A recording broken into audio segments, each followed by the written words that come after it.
Assalamualaikum, jumpa lagi dengan saya Solihin yang membahas dunia hobi yang saya geluti selama bertahun-tahun ini. Nah, salah satunya adalah memelihara ikan koi. Nah, seperti yang kawan-kawan semua ketahui bahwa saya memiliki kolam koi yang cukup panjang di depan rumah saya. Ada 8 meter panjangnya, kemudian belum lagi yang letter L di sana. Itu kan sampai 4 meter atau 5 meter. Jadi totalnya mungkin 13 meter ya. Dari luas rumah saya, lebar rumah saya ini hanya sekitar 10 meter ya untuk panjangnya, belum ke belakangnya ya. Jadi totalnya 13 sampai 15 meter lah mengelilingi kolam saya ini. Nah, ini banyak pertanyaan dari kawan saya. Satu pertanyaannya, bagaimana memelihara koi supaya sehat? Itu pertama. Yang kedua, memelihara kolam itu kan repot, harus membersihkan, harus ngasih makan, ya pokoknya repot lah, menyita waktu, apalagi buat kawan-kawan saya ini yang sibuk kerja kantor, terutama ya berangkat pagi jam 6, setengah 6 berangkat, malam baru pulang ya, Sabtu Minggu dengan urusan puasa. Memeliharanya ini, membersihnya butuh waktu, butuh energi, dan butuh ketenangan. Nah, sekarang kita bahas salah satunya penyebab kenapa koi itu sehat.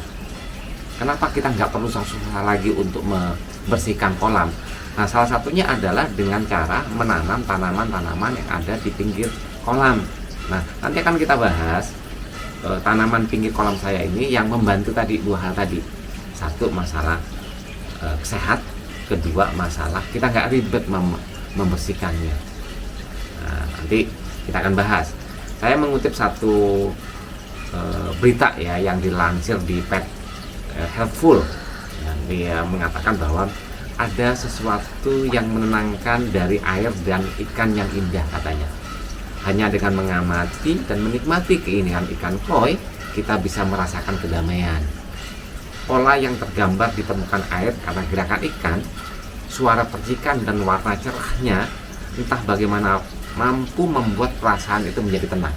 Ini yang saya kutip dari harian Pet Helpful yang saya baca, dan saya percaya itu karena saya sudah bertahun-tahun memelihara kolam ikan koi ini, sehingga bisa menenangkan hati dan membuat hilang dari kepenatan.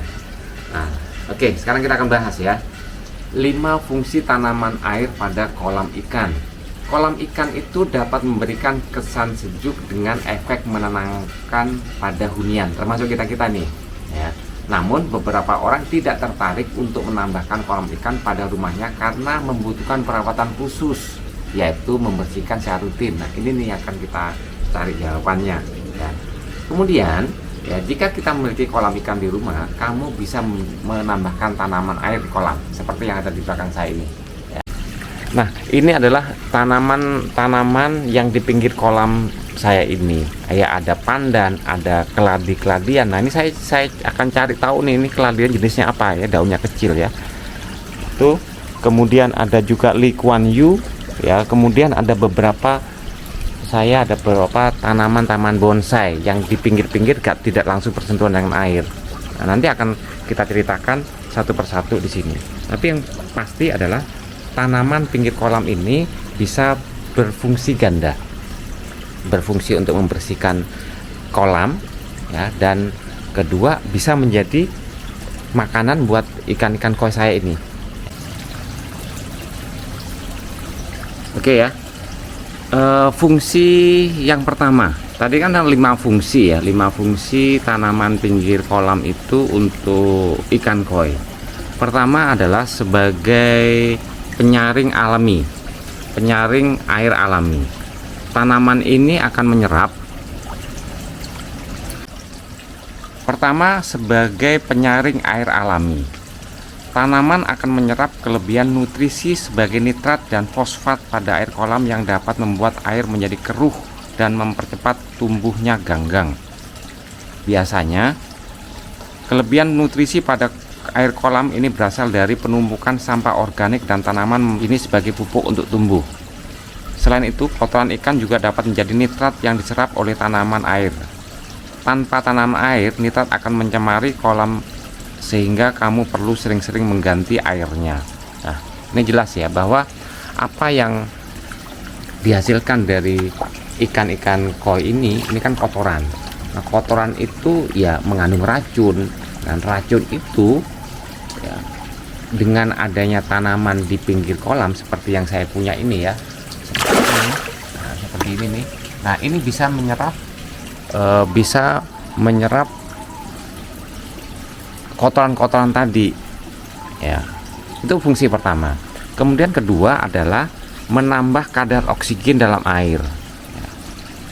Ada beberapa jenis tanaman yang bisa digunakan pada kolam, baik mengapung maupun hidup dalam air.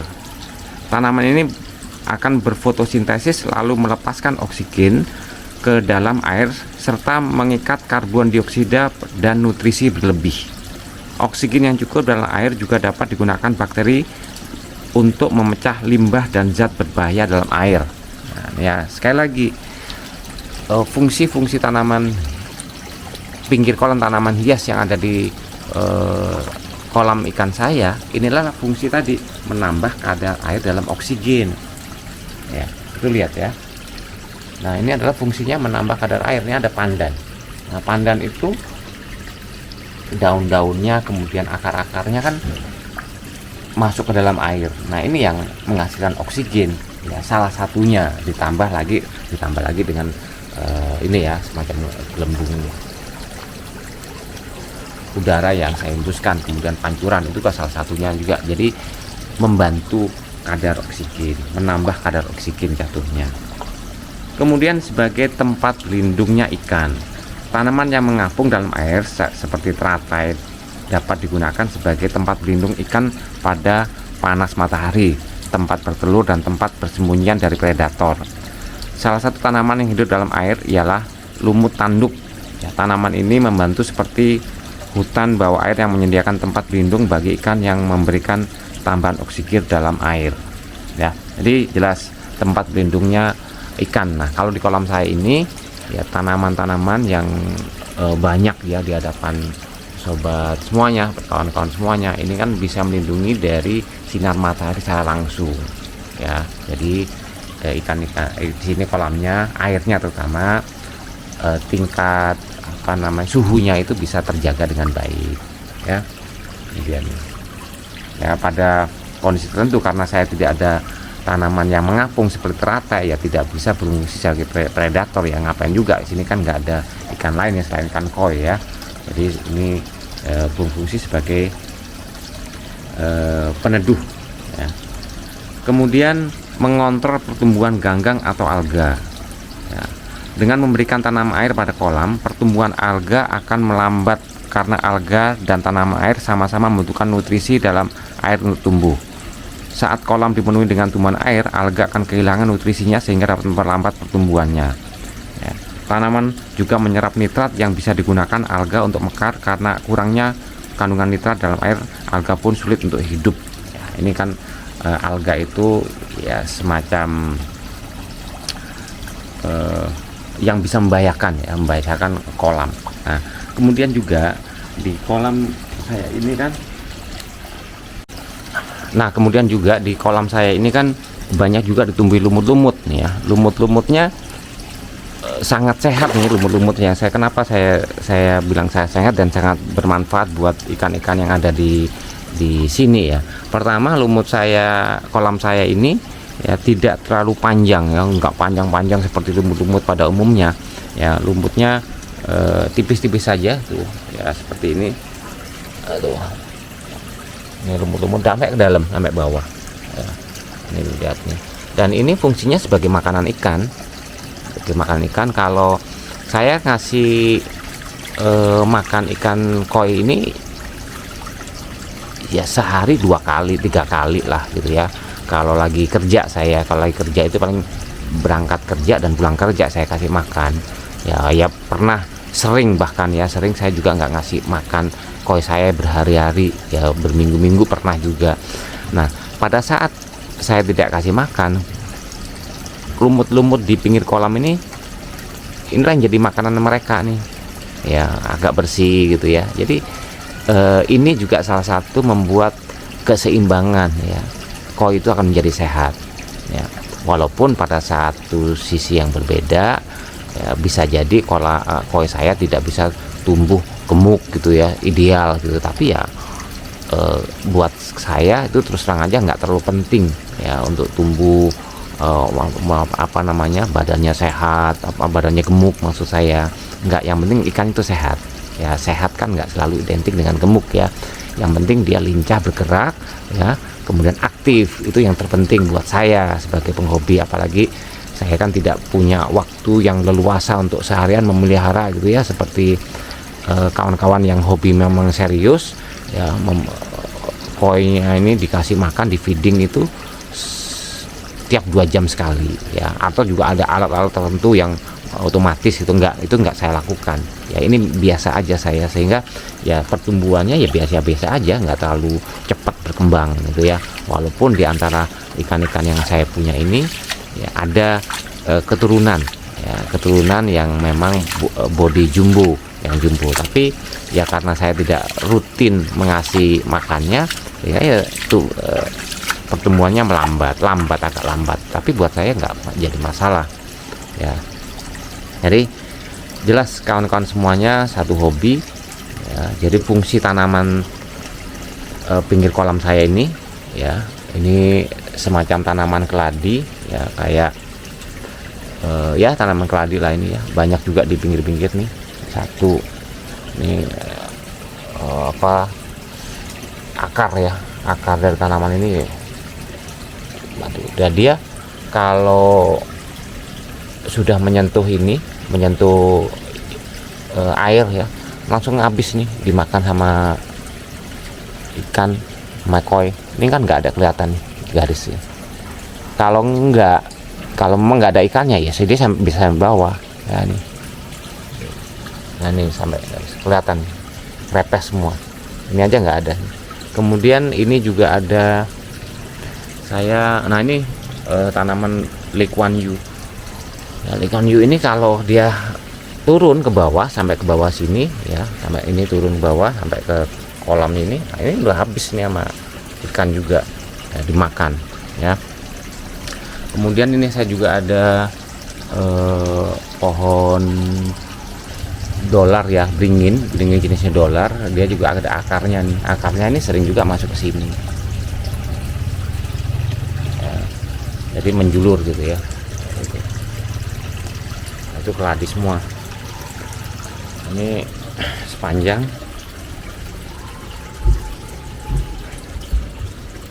kita lihat nih keladi lebih dekat lagi. Oke. Nah ini tanaman keladi. Nah ini udah sampai sini aja. Dan di sini itu kolam saya ini kalau pagi kena matahari di sini ya, sehingga sini rumputnya tumbuh subur ya, panjang ya. Tapi sekali lagi koi ini jadi sering makannya di sini, lumut-lumut ini yang habis sama koi ini ya. Kalau kita lihat tuh sebagian tuh kotak-kotak tuh kelihatan temboknya itu putih, warna putih di situ. Nah itu habis dimakan sama koi. Nah ini kelihatan juga tuh. Nah ini dia ya, di situ juga ini tanam keladi semuanya. Rencananya akan saya perbanyak tanam keladi, saya biarin aja tumbuh, nanti menggantikan tanaman yang lain ya. Dan ini pacar laut ini ya, pacar laut juga tanaman laut ya, untuk fungsinya untuk peneduh ya, untuk peneduh.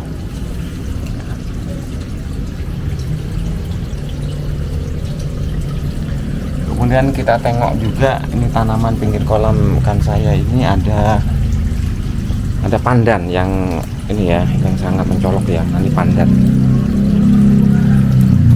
Oke, pandan ini saya tanam di tengah-tengah sana, di tengah situ ya, di tengah situ. Ini pandannya gede, tinggi, harusnya tinggi, cuman karena memang dia tidak akarnya tidak bisa menghujam dalam ke tanah ya, sehingga pas tinggi itu dia roboh. Nah robohnya itu menutupi jalur air di sini. Nah, lihat tuh. Nah ini kalau malam ya, baunya wangi wangi banget sih. Ini juga lihat, ini begitu Pak, ini daunnya nih, daunnya ini dimakan ikan. Tuh, lihat ya. Ini pandan saya, pandan saya. Nah, ini salah satunya kenapa ikan koi saya sehat, barangkali begitu. Ya, kemudian ini juga sama ya. Ini semacam yang suka di pohon-pohon gede ya. Ini juga asal dari sana ya. Kemudian ini kan akar-akarnya. Jadi ini kan akar-akarnya ini bisa tumbuh subur kalau kena air, dapat air. Nah, ini tumbuh subur banget di sini ya. Di sana sebagian besar akarnya ada di sana ya. Ini juga jenis tanaman merambat ya, merambat yang biasa di kolam-kolam atau di pohon-pohon ya, di hutan-hutan banyak nih ya. Saya dapatkan di atas sana, di Tegalan, di atas rumah tempat tinggal saya ya.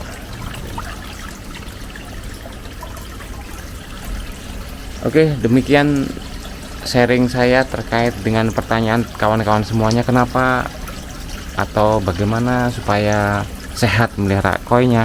Nah, seperti inilah yang lebih ya. Ini koi saya. Oke, sampai jumpa lagi, nanti akan kita bahas lagi mengenai yang lain ya terkait dengan kolam saya. Terima kasih.